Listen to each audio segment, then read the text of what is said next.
ఎల్ల పడేస్తావా? అయ్యో వేస్ట్ అవుతుంది కదా అని తినేవు పైల్స్ వస్తుంది.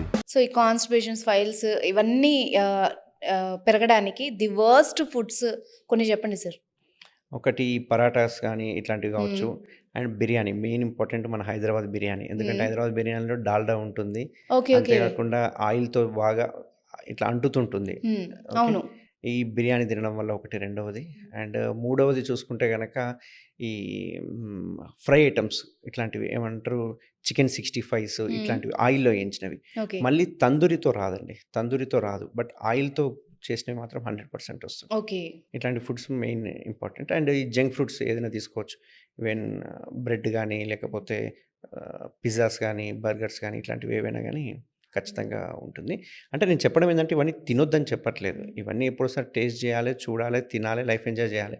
కానీ దీంతో పాటు ఫైబర్ ఎంత తీసుకుంటున్నాం అనేది ఇంపార్టెంట్. ఓకే. సో ఈ ఫైబర్ కంటెంట్ ఏముంటుంది? ఫైబర్ అంటే మెయిన్గా ఏం యాడ్ చేసుకోవాలి మన ప్లేట్లో చెప్పండి. ఖచ్చితంగా యాడ్ చేసుకోవాల్సింది ఉదయం ఒక క్యారెట్ కీర, రాత్రికి ఒక క్యారెట్ కీర. మీరు ఏ ఫుడ్ తీసుకున్నా కానీ ఒక క్యారెట్ కీర అనేది యాడ్ చేసుకుంటే కనుక మన బాడీ సరిపడినంత ఫైబర్ ఆటోమేటిక్గా దొరికినట్టే అన్నమాట.